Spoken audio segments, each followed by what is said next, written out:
So, Mr. Anderson, how do you prepare for such a meeting? Is it like you check out the members list, and do you have it before normal people? Like, do you have the member list before it gets on the website of the Bilderberg group?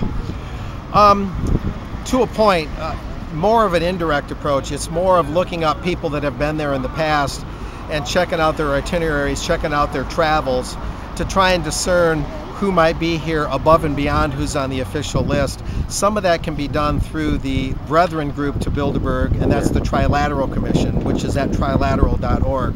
There's about 440 members of that in all. Yeah. And there's an executive committee of about 60 trilateralists to form that executive committee. Much like Bilderberg has a reduced number of Bilderberg attendees who form a core group, and that's their steering committee. Exactly.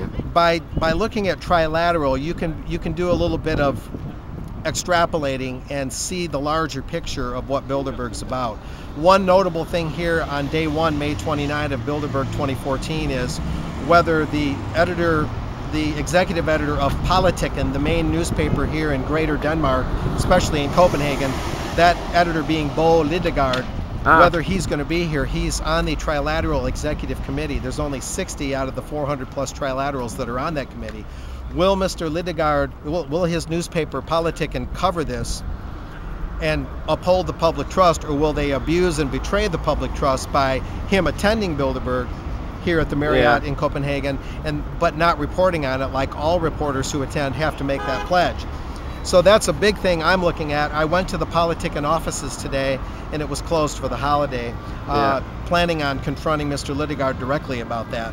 And so we'll see about that soon here as we get into day one and day two of Bilderberg. But so the trilateral thing is a good way to address your question, because they're sort of the larger unofficial Congress, if you will, of private governance behind the throne, whereas the Bilderberg could be seen more as the Senate. Yeah, exactly. It's like the Trilateral House, Bilderberg Senate. They say they don't make decisions, they don't cast votes. They don't have to cast votes to make decisions. People have to understand that. It's just consensus building. Yeah. They even said that, like, on the Bilderberg meeting, some people say the decision was made for the Trilateral Commission. I think they said it to Zbigniew Brzezinski at the Bilderberg meeting. That's what I heard. So, I mean, it came like 1973, and it's like they have more meetings than the Bilderberg group, and they are maybe more influential, like, but you don't hear anything about them. Like the Trilateral Commission, we have like 20 members in Germany, but you don't hear anything about their meetings. You know, what you bring up is very important. For American Free Press, it just crunched out this way. I was literally the only reporter in the world at the Trilateral meeting at the Mandarin Oriental Hotel in late April 2014. And I got in there, I talked to Peter Sutherland a little bit. He allowed me to sit down and talk to him a minute. He's both Trilateral and Bilderberg. And what's interesting about the Trilateral Commission is I think they're overlooked. I think they're just as significant as Bilderberg. Yeah, exactly. In some ways, I think they're more significant. They're sort of a go-to, get-it-done, sort of unofficial Congress-like committee that goes out and really engineers the trade deals. They want Japan to stop sitting on the fence and join the transatlantic partnership so they can form their Pacific Union, much like the European Union. And I think that sometimes they get us to focus on Bilderberg a lot, even though they're very important, when Trilateral is really kind of right on the same level or very close. Just because they're larger and Bilderberg is a little more exclusive doesn't necessarily mean that much. And so I think the Trilateral Commission's been overlooked. I think they've been downplayed. And I think what you indicated is Trilateral seems to form the decision like the House of Representatives of private government. And then they move it over to the more contemplative body, Bilderberg, which is like the Senate.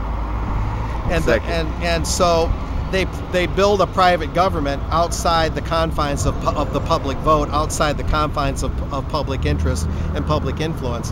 And they say we don't make decisions, but Bilderberg doesn't have to make decisions if Trilateral lays down the basic agenda. All they have to do is reach a general consensus, and then they all go to their respective positions, their banks, their institutions, and they, without saying the name Bilderberg, they enact these things. Yeah, Ms. Anderson, what I'm critical about is, like, I read books about the Trilateral Commission, like they say they meet in Russia, they talk to the Russian government too, and they have like reports where they say, okay, let's merge with Russia, let's make a big Eurasian Union.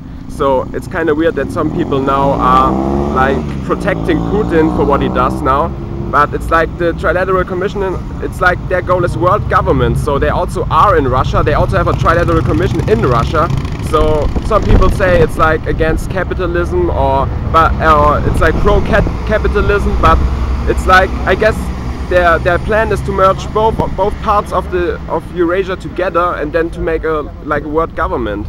Well, it's interesting you should say that. We can move along a little as we talk. I was speaking earlier, and I think generally speaking that Vladimir Putin is a more democratic reformer than, let's say, NATO and Western and Eastern European Union interests.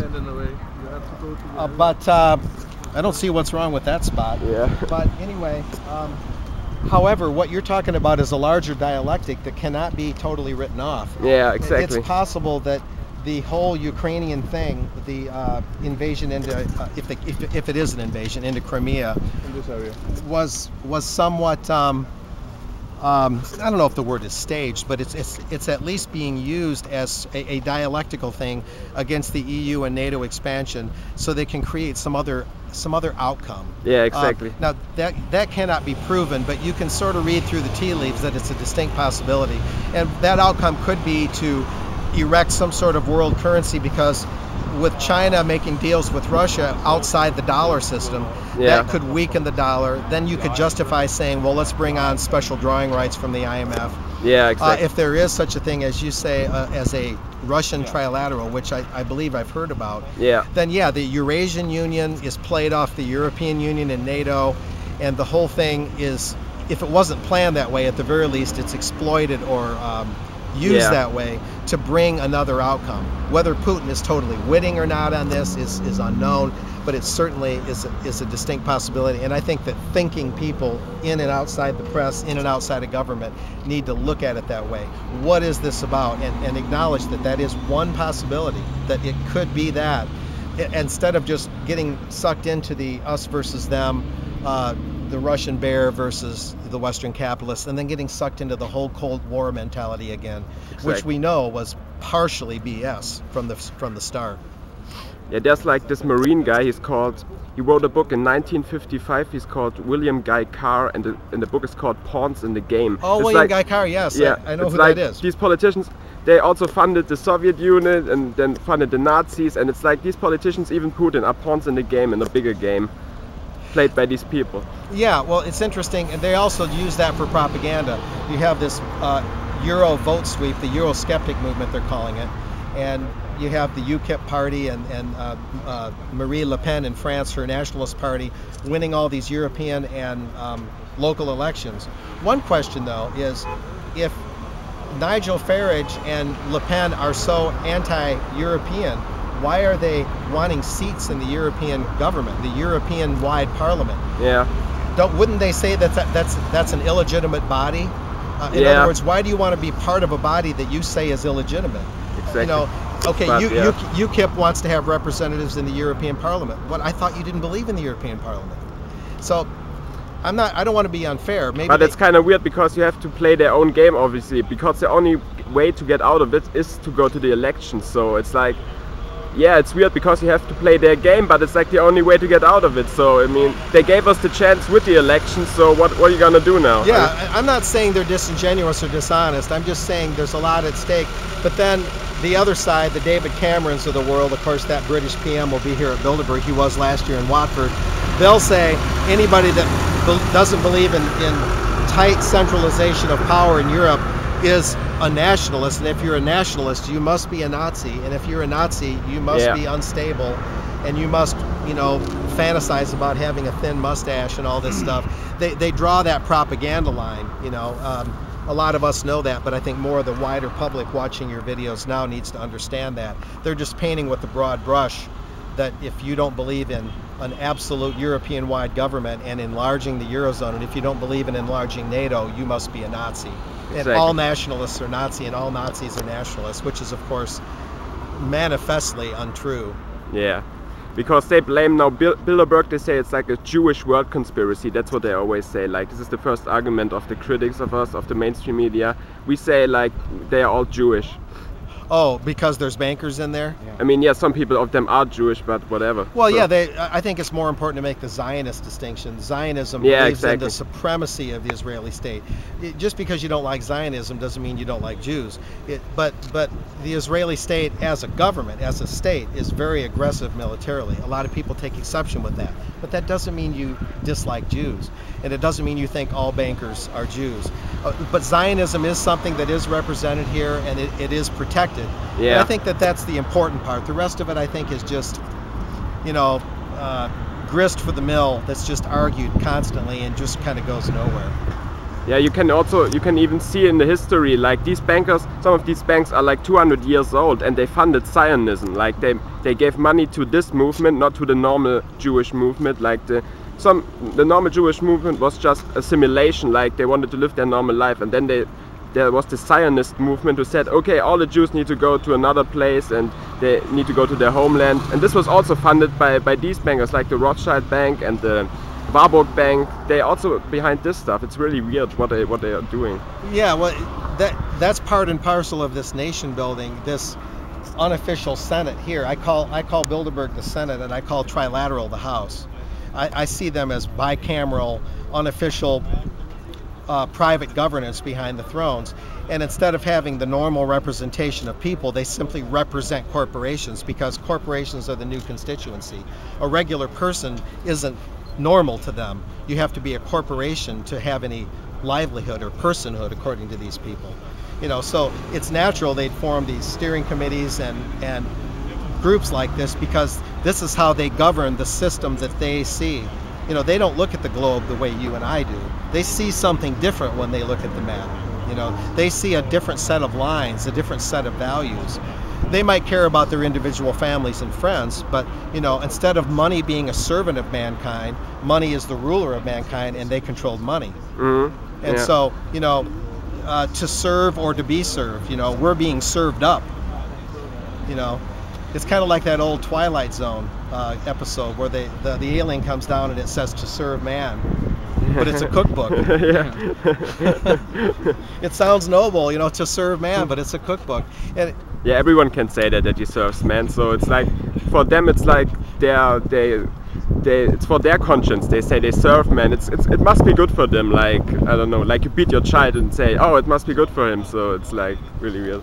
Right. Let's take even more money out of circulation. Let's have everyone diving for $5 on the ground while prices and taxes go through the roof. But we're serving them because we're controlling inflation. Yeah, because the world is overpopulated, and less people, that's better for the world. Yeah, let's not have more purchasing power, let's have fewer people. Yeah, exactly, yeah. And constantly control how much money is in circulation versus how many goods are for sale. See, that's the thing. They've got to keep the production high, and they pack all the prices and taxes and regulations into the final price, but then they put interest on the money come into existence. So at any given time, there's more money leaving the economy through interest drain than there is entering. They keep a gate around money, just like they have a gate around that hotel. And so they say that we're all going to die of hyperinflation, but actually it's deflationary. What they do is they limit the amount of money everyone has, so they have to struggle for every dime, and taxes and other costs are put through the roof. The very existence of money requires interest in order to happen. So they control the flow of money just like you would stem the flow of a river. Yeah. And they put banks and log jams in the river, and only a trickle of money goes into the regular Main Street economy, but there's a Niagara of money for them because they're behind creating the money. They don't have to have all the conditions to get lines of credit and spending power the way we have to go through hoops and fill out forms and give the bankers our life story, give the taxman our life story just to pay taxes, just to get a loan. And the average person can't even get a loan in the United States anymore, because ultimately it leads to the top, like Chase Manhattan and Chase, or JP Morgan Chase rather, and they control the very lifeblood of commerce, and that is the money supply. A question about Astana, making Astana the capital of Eurasian trade today. Russia Today published it while we were traveling here. Estonia? Astana. Astana. In Kazakhstan. Oh. Yeah, it's quite a worrying sign, I would say. It's your opinion. You know, I don't know much about that. I know that there's this Eurasian Union that's roughly taken shape. Yeah. I don't know about that. I'm interested though. I wouldn't want to say, because I think I'd be speaking, coloring outside the lines too much on that. I don't know yet. Maybe it's a little early to tell. You know. Mr. Anderson, Maybe. did you already see some people? Some people coming here, or is it hard to see it through the? This is a tough one. No, I haven't seen many. I'm seeing all these grim-faced security guards and the police that keep moving everyone further and further away for no good reason. And no, not really. Do you prepare like this? Do you look at the steering committee and then just look at their faces and memorize them, or? Yeah, pretty much, because the steering committee are the core members. One of the little details of Bilderberg is that they'll say they're not a group. Bilderberg is a conference and not a group. You know, yeah. That's like saying a river isn't a body of water. You know, it's a stream of water, and you know, it's just semantics. In other words, there's a core group, and the core group's the steering committee. That changes less often. That tends to stay the same. And then you have the older people like David Rockefeller and Kissinger. So Bilderberg is both a group and a conference. It's a false dichotomy to say it's one or the other. But that's another thing that those guys inside will say. Yeah. Besides that, we don't make any votes, we don't do any resolutions, we don't make any decisions. It's funny because there's a book out in Germany. It's the #1 book for the issue EU. So it's like a bestseller. It sells very good, and it tells like the roots of the EU are like Nazi a little bit and Soviet Union. Like the Bilderberg group was funded by an ex-Nazi. It's like Prince Bernhard. Prince Bernhard, yeah. So the Nazis had a very similar plan to have like a big European community, like a big community of countries, and it's very interesting because it shows like actual sources, actual documents, and there's really a Nazi influence to Bilderberg. Like the founder was a Nazi, was an ex-Nazi. Yeah, and then you have Joseph Redinger, who the late Congressman John Rarick from Louisiana, the United States, had in the congressional record. Redinger, the Jesuit. Yeah, that's awesome. Teamed up with Bernhard, the ostensibly at least a Nazi, or at least he had sympathies that way. Whatever that might be, you have a very cloudy thing. Redinger wanted this united Europe, you know, and because apparently they thought we just had this Second World War. Well, if you only unite these nations, war will go away. But it just forms a larger power block, and it changes the game a little bit, but it doesn't make war go away. It puts more power under one roof, and then war might come by way of other means, by other circumstances, or on a larger scale. Yeah. Now we have wars where there's no victory. We have just ongoing military occupations. The United States is at war literally 365 days a year, 7 days a week, non-stop. And the United States has been at war non-stop now, really, since the first Gulf War, with very little break. I mean, prior to Korea, that would have been unheard of. Wars are something you fight, you execute, and you win. And then you sign a peace treaty and it's over. That don't happen no more. So if the post-World War II Bilderberg European consolidationists thought they were going to abolish war, no. All they did was make war a institution. Now there's no end to the military occupations, especially from the view of an American like me. America is the pariah of the world now, militarily speaking. We are the biggest aggressor and will be for the foreseeable future. NATO is a close second, though. The bombing of Libya was criminal in 2011 by NATO. The destruction there is far more widespread, as you guys would know, than we're told. So. Yeah. Exactly. They're still fighting there, I guess. Yeah, it descends into chaos. You know. It's tragic. It really is. So you already had a look on the agenda, like they put a list online, like what they talk about. It's like really Orwellian newspeak, but it's like, I don't know, for this year's Bilderberg? Yeah. Well, they're in their official site as of this morning. They hadn't put 2014 up yet. They always wait till the end or just after the meeting. This press release after the fact isn't very helpful. I mean, and they have a web link on there, media@bilderberg.org. They never respond, ever, that I've ever seen. And so after the fact press release is a lot like the Federal Reserve Open Market Committee. They say, well, we're not really that secretive, and they'll publish the minutes after the fact, and they'll do all this stuff after the fact. It really doesn't help much. But whatever they may put on their list, what these guys are concerned about, besides these populist elections where anti-EU people are winning elections, they're obviously wanting their one Europe army. They want their European central bank that's more consolidated like the Federal Reserve, and they want a fiscal union. That's where the European states would no longer do budgeting and taxing of their own, the EU states, but they would pool the budgeting and taxing like it's one big nation. You know, for each nation to give up its national budget and taxing measures is a huge surrender of sovereignty, and that's known to be on their agenda. It is on the agenda. Yeah, it's published. Yeah, and the Trilateral Commission, which is the partner to this, they have that right out there. Although they're almost as secret as these guys in a way in their deliberations. But yeah, whatever else they might talk about, you know, trends in cyberspace, which they have, you know, things like that on their list. That stuff doesn't mean much. I mean, I'm sure some of what they do here is simply what they say. They kind of get abreast of the latest technologies, the latest trends. I think that's part of it. I don't think every word that rolls off their lips is necessarily world conquest, but I think that it's all calculated to bring about the world they want. It's about the world order that they want, whether it's technology or government or whatever it might be. You know, it all it's part of the bigger whole, the larger picture, even if individual topics might seem harmless. But of course, they have things on their lists that are so, you know, U.S.-China relations, or the populist movement, or, you know, the items are so general. I've seen items on their list that just say China.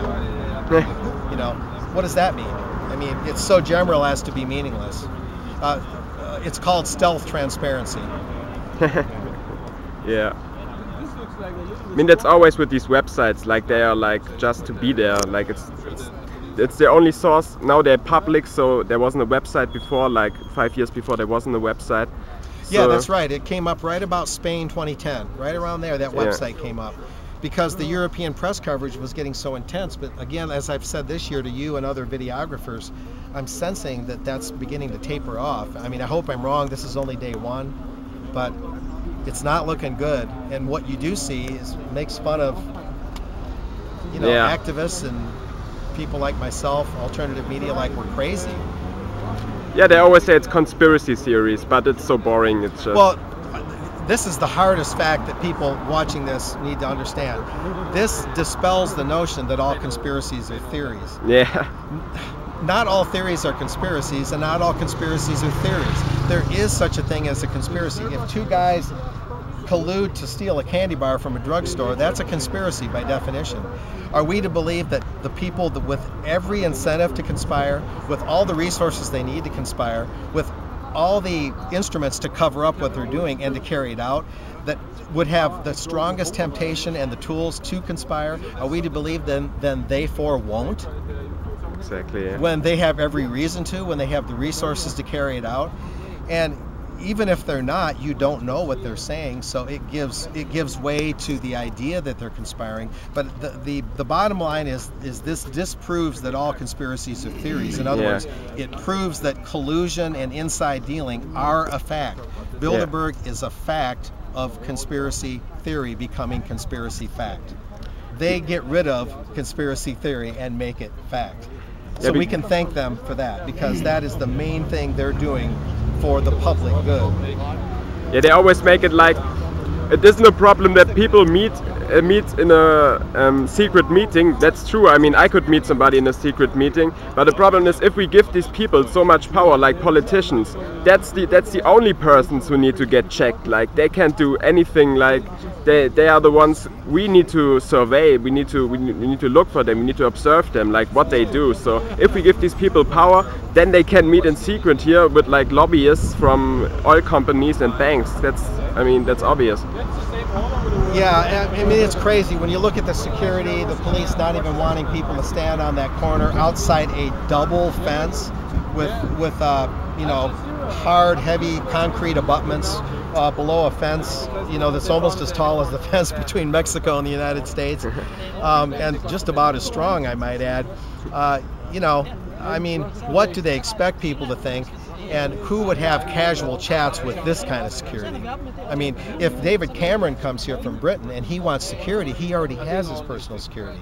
Yeah. They're using 300 Danish police, as the lieutenant told me this morning, at taxpayer expense over the weekend. The public police shouldn't even be taking part. Bilderberg, if they're going to buy out the hotel, the whole hotel like this, they can bring their own. They can bring NATO troops if they want. You know, they don't need to buy off state or local police here in Denmark, and or excuse me, push that cost on over the taxpayers. You know.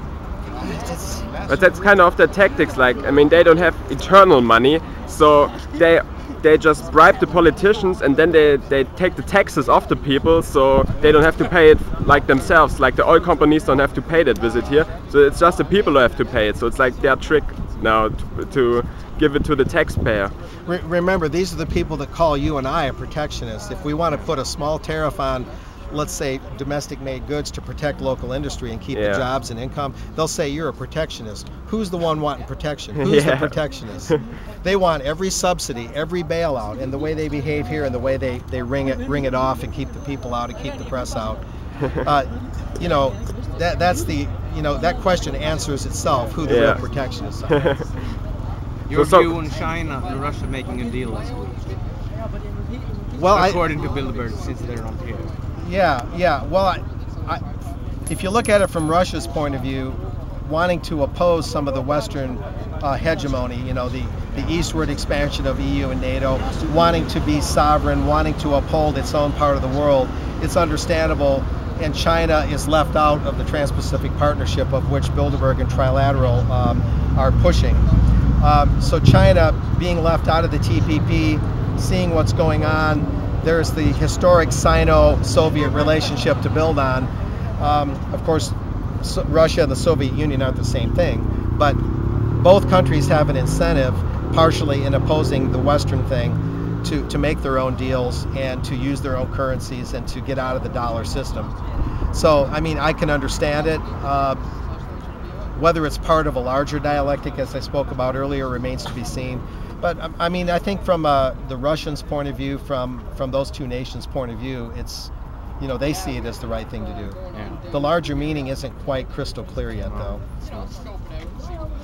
It's definitely not. It's definitely not. Yeah. Your name? Oh, Mark Anderson, American Free Press, roving editor. See AmericanFreePress.net. That's nice. Great. Now you guys are with? 3 times. Oh, okay. Where's that made? Sweden. Wonderful.